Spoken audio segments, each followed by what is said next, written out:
When presented with the idea of a sense of place, I initially thought about a small island I was told my nana grew up on, called La Isla de la Piedra. Although the writing might have been interesting, however, I bear no connections to that small community, nor do I find it significant to myself. Instead, I have chosen my beautifully simple childhood home to reflect on. 3 bedrooms, 1 functioning bath, and a swimming pool were all I knew for the first 13 years of my life. That is, until a series of unfortunate events forced us to leave that home, as if a tornado tore through the neighborhood and left the house non-existent. Standing in the doorway of the front porch, the average guest would notice a great deal of Catholic decoration over the walls and covering the shelves. My household is one of hefty tradition, with reverence of Jesus Christ and the Roman Catholic faith. Each room contained at least 1 crucifix and a guardian angel.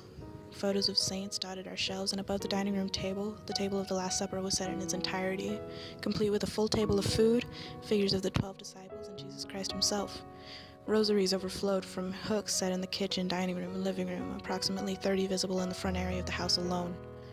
The church would prove to be the most influential part of my parents' disciplinary techniques, and the majority of our frequent guests were people of the church. The church remains one of the biggest sources of personal motivation that I have to this day.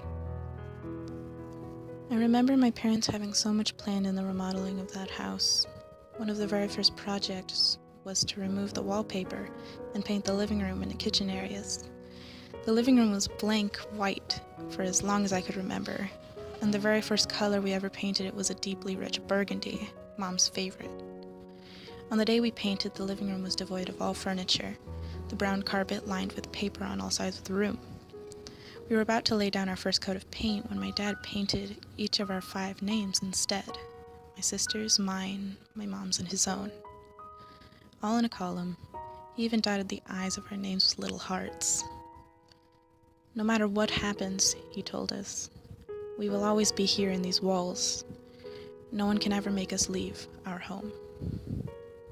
A second coat may have covered up the uneven lines and the patchy paint job, but we knew that the second coat of paint sealed us into that house.